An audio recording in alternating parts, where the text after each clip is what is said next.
मुझे उम्मीद है आप बहुत अच्छे होंगे प्यारे बच्चों। ये है वर्कशीट नंबर 17 यानी कि 17, और आज हम कर रहे हैं भूगोल की आपकी वर्कशीट जिसका टॉपिक है मृदा, मृदा निर्माण के कारक, भूस्खलन, मृदा का निम्नीकरण।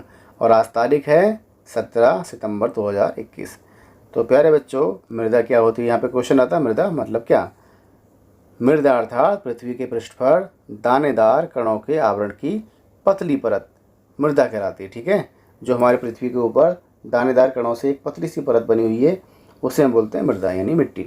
यह भूमि से निकटता से जुड़ी हुई है। स्थल रूप मृदा के प्रकार को निर्धारित करता है, यानी मृदा किस तरह की है, मिट्टी किस तरह की है। मृदा का निर्माण चट्टानों से प्राप्त खनिजों और जैव पदार्थ। अब यहाँ पे क्वेश्चन आता है कि मिट्टी आखिर मृदा बनती कैसे है, तो उसका जवाब क्या है? मृदा का निर्माण चट्टानों से प्राप्त खनिजों और जैव पदार्थ तथा भूमि पर पाए जाने वाले खनिजों से होता है। यह अपक्षय यानी कि जब पृथ्वी और जो मिट्टी टूटती हैं, चट्टानें टूटती हैं, है ना, बिखरती हैं, यह अपक्षय की प्रक्रिया के माध्यम से बनती है। खनिजों और जैव पदार्थों का सही मिश्रण, ठीक है, याद रखना, खनिजों और जैव पदार्थों का सही मिश्रण मृदा को उपजाऊ बनाता है। और एक खास पॉइंट आप समझ लीजिए प्यारे बच्चों, बहुत खास पॉइंट है। क्या आप जानते हैं केवल 1 सेंटीमीटर मृदा को बनने में सैकड़ों वर्ष लग जाते हैं।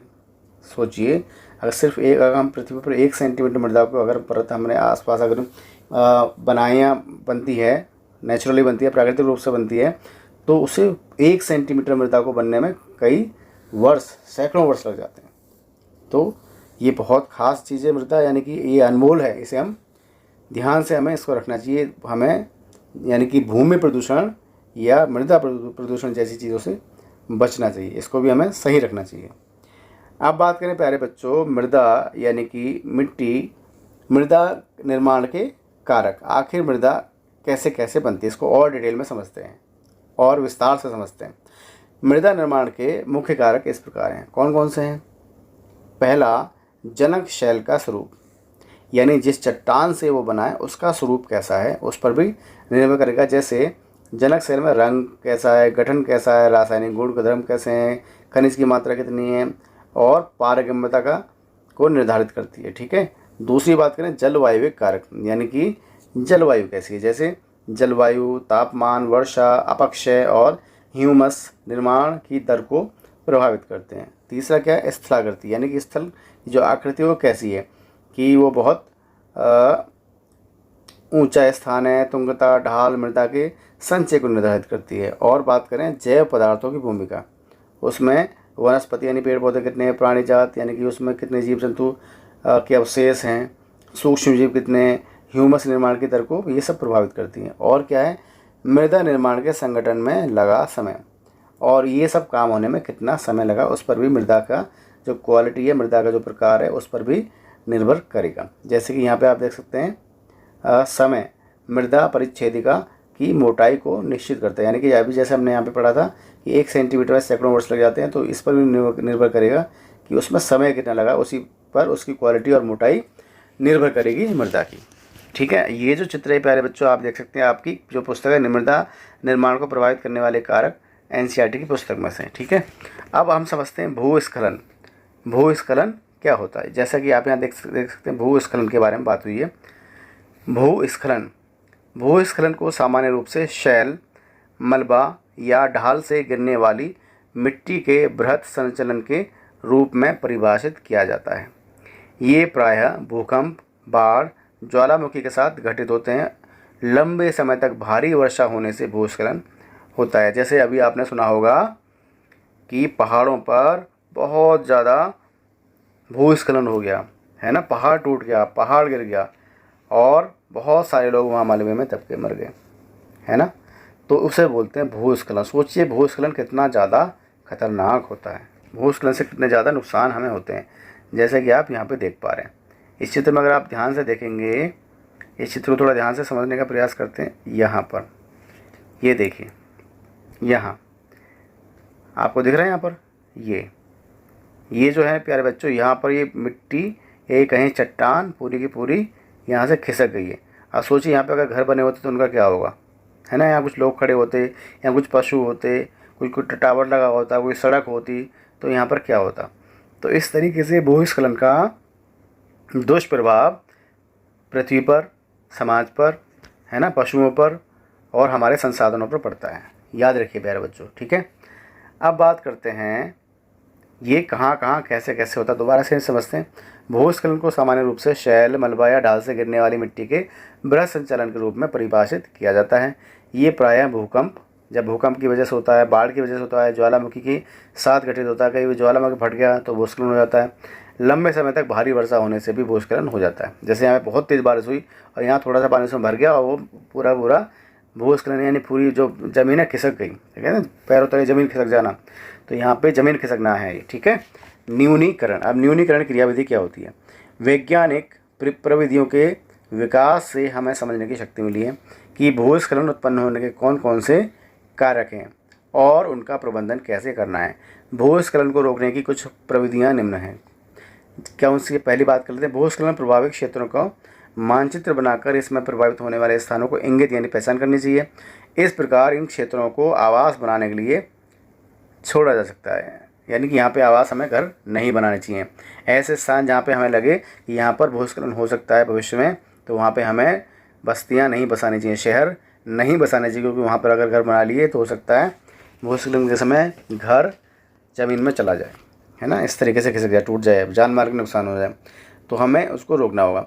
भूमि को खिसकने से बचाने के लिए प्रतिधारी दीवार का निर्माण, है ना, भूस्खलन से बचाने के लिए हमें एक मजबूत दीवार का निर्माण करनी चाहिए जिससे भूस्खलन को वहाँ पे रोका जा सके। और क्या करना चाहिए? भूस्खलन को रोकने का सबसे प्रभावी तरीका वनस्पति आवरण में वृद्धि है, यानी कि पेड़ पौधे अगर बहुत ज़्यादा होंगे तो आपको पता है पेड़ पौधों की जो जड़ें होती हैं वो ज़मीन को अंदर से पकड़ के रखती हैं, ठीक है, उनको संभाले रखती हैं, मिट्टी को रोके रखती हैं। तो अगर हम पेड़ बहुत ज़्यादा काटेंगे तो उससे भी भूस्खलन में वृद्धि होती है, तो इसलिए हमें पेड़ पौधे ज़्यादा लगाने चाहिए, घास बहुत ज़्यादा लगानी चाहिए, ठीक है।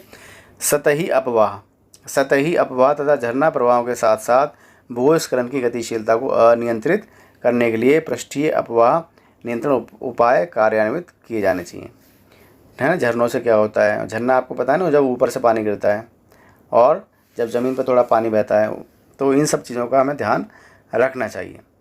भूस्खलन की गतिशीलता को नियंत्रित करने के लिए पृष्ठीय अपवाह नियंत्रण उपाय कार्यान्वित हमें करने चाहिए।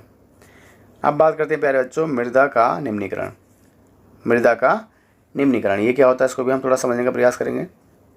मृदा का निम्नीकरण, मृदा अपरदन और क्षीणता मृदा संसाधन के लिए दो मुख्य खतरे हैं। मृदा अपरदन और क्षीणता मृदा संसाधन के लिए दो मुख्य खतरे हैं, ठीक है।